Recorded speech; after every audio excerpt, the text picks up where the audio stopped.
जिसके अजीम leader doctor Farooq Abdullah साहब के फरजांद आज रियासत जम्मू कश्मीर की उस कमान को चला रहे हैं और जगह जगह जाकर आप कैंडिडेट्स के लिए ये कह रहे हैं कि अल्लाह ताला के फजल करम से आप जो है निष्काम के उम्मीदवारों को वोट दो और उन्हें कामयाब करो। मैं मुख्तार मेंढर का हूं। मेंढर की इस अजीम रही है कि शेर कश्मीर की बात को हमें चाहिए पता मिली है और इंशाअल्लाह आपकी दुआओं से मैं आपको ये यकीन दिलाता हूं और अब्दुल्ला साहब ये साहब आपकी दुआओं से इंशाअल्लाह आपका उम्मीदवार जो है मैं आपसे इतनी कहूं कि जो मेरी आवाज है वो मेंढर के 1,10,000 वोटों के लिए है, वो किसी एक के लिए नहीं है। वो एक साल पहले आप एक बात कर रहे थे, आज आप एक बात कर रहे हो। लेकिन मैं एक और आपसे बात कर पूछना चाहता हूं, जो बीजेपी के उम्मीदवार हैं, मुझे बताइए ना, आप इस जमात में आपकी हैसियत क्या है? ये जो बीजेपी के बड़े बड़े लीडर हैं, ये आपको किस अंदाज से देखते हैं? क्योंकि जहां तक मुझे मालूम है, ये आजादी के बाद पहली ऐसी हुकूमत है जहां मरकज की सरकार में 14% इस मुल्क की जो आबादी मुसलमानों की है, उसमें एक भी मिनिस्टर नहीं है, एक भी नहीं। जिन मुसलमानों से ये आज वोट मांगने आएंगे, जिन मुसलमानों से आज ये होम मिनिस्टर साहब वोट मांगने आएंगे, उनसे पूछिए क्या हमारा हक नहीं था कि हमारा भी नुमाइंदा कहीं मरकज की हुकूमत में हो, जहां 2% आबादी सरदारों की जो है उनका नुमाइंदा है। हमारा 14% आबादी जो है, क्या हमारा नुमाइंदा का कोई हक नहीं? क्या 140 करोड़ मुसलमानों में आपको एक भी मुसलमान ऐसा नजर नहीं आया जो यहाँ मिनिस्टर बनने के काबिल हो? और क्या यही बीजेपी को हम वोट दें जो हमारे मस्जिदों पे ताले लगाएं, जो हमारे दरगाहों पे ताले लगाएं, जो हमारे मदरसों पे ताले लगाएं, जो मुसलमानों के दुकानों को बुलडोजर चलाएं यूपी में, जो हमारे नमाज पढ़ते हुए जुमा को नमाजियों को लात से नीचे गिराएं, जो हमारी बेटियों को बच्चियों को कहें कि पहले दुपट्टा उतारो फिर जाके कॉलेज या स्कूल में तालीम हासिल करो? क्या इस बीजेपी के लिए ये लोग वोट मांगने आएंगे? किस मुंह से मांगेंगे ना? इन्होंने किया ही क्या हमारे लिए कि आप लोग अपने वोट उनके लिए जो है तकसीम करोगे? और यही बात वो पीडीपी वाले क्या झूठ कहते हुए वो थकते नहीं हैं? 2014 में यही पीडीपी वाले थे जिन्होंने उस वक्त नेशनल कॉन्फ्रेंस को हराने के लिए एक ही नारा इस्तेमाल किया, कहा बीजेपी को रोकने के लिए पीडीपी को जितवाना जरूरी है। और 28 सीटें जम्मू कश्मीर के लोगों ने उस वक्त मुफ्ती साहब के गोद में डाले। नतीजे निकलते ही मुफ्ती मोहम्मद सैयद साहब ने क्या किया? वो 28 के 28 एमएलए जो हैं बीजेपी की गोद में जाके डाल दिए। आप कैसे भरोसा कर सकते हो कि कल को अगर दोबारा ये पीडीपी वाले जीतते हैं, ये जाके बीजेपी के साथ जाके बैठेंगे? नहीं। 2014 में जैसे किया वो 2024 में भी कर सकते हैं। इसलिए आज मैं आया हूं मियां साहब के साथ, अपने बाकी साथियों के साथ, आपको होशियार करने के लिए, आपको बाखबर करने के लिए कि खतरा अभी टला नहीं है।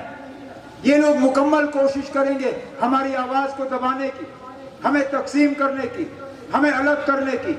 ये चाहते नहीं है कि हम एक साथ आए, क्योंकि जब हम एक साथ आते हैं नतीजा इनके लिए अच्छा नहीं होता। जब हम एक साथ आते हैं तो भारी अक्सरियत से मियां अल्ताफ साहब जैसे लीडर जो है वो कामयाब होकर जाते हैं। इनकी कोशिश रहेगी और आप मान के चलिए ये आपको तकसीम करेंगे, कौन मुसलमान कौन। ये भी नहीं होता है। मैंने कहा अगर आपका 56 इंच का सीना जो है वो कांपना शुरू हो गया जैसे आजकल कांप रहे हैं, मैंने कहा अगर कांपना शुरू हो गया है तो आइए मेरे पीर पंजाल के लोग चलेंगे आपके साथ और लाहौर में झंडा गाड़ेंगे।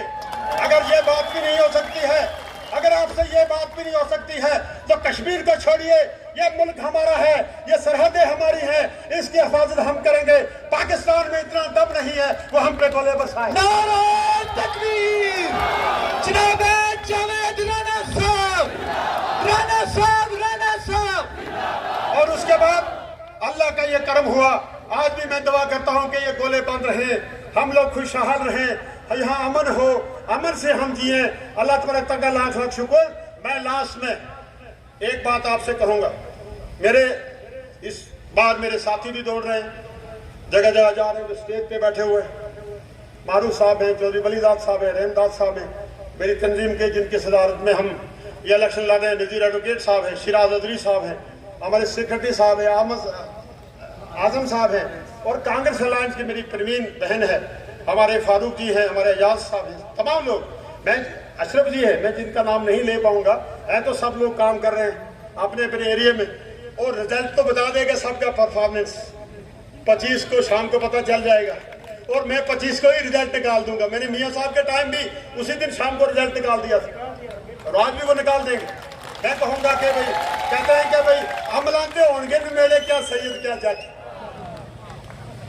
अल्लाह ताला कि भाई अमल जो है ना, इन्नल अमाल बिन नियत, जिसकी नीयत ठीक है फल उसी को मिलता है।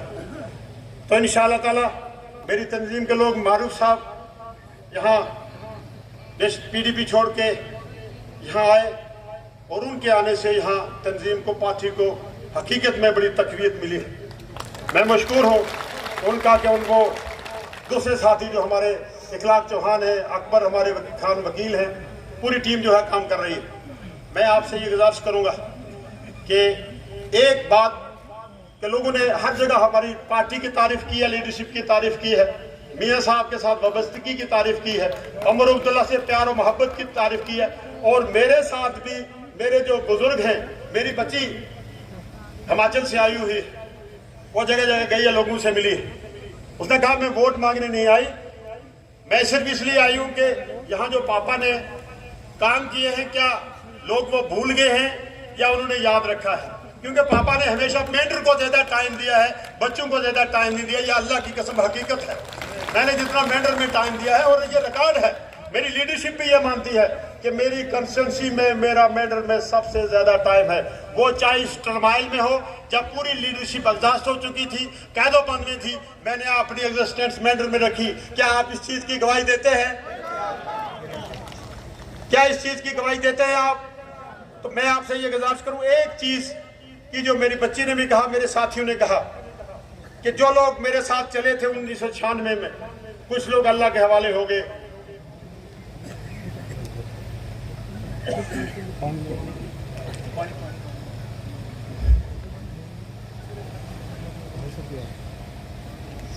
वो चाहे मेरी तंजीम के साथी हो, मेरे घर के अफराद हों, मसूद चौधरी साहब, मेरे भाई महमूद राना साहब, या हमारे बहुत से साथी, अगर मैं नाम लूंगा तो मेरे कंट्रोल में नहीं, आप समझते, हाजी पल्लू साहब हैं, बहुत मेरे साथी हैं, मेरे भाई सब तंजीम में जो दफ्तर में काम करते थे। ये लंबी लिस्ट है, अगर नाम लेंगे तो बड़ा मुश्किल, हमें उनकी याद आती है।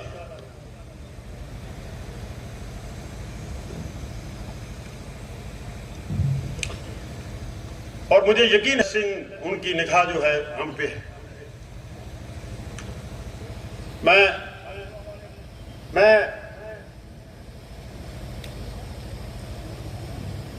जब 2002 में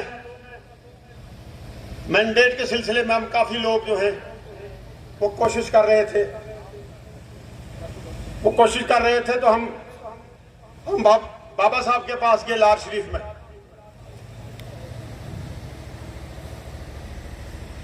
बाबा साहब के पास गए लाहौर शरीफ,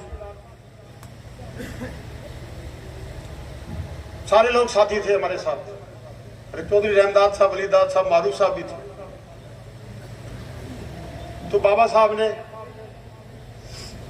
सब साथियों से बात की, ब्लेसिंग की, दुआएं की, लेकिन एक कॉर्नर में मैं बैठा हुआ था, वहां से मुझे बुलाया और मुझे 3 किताबें दी।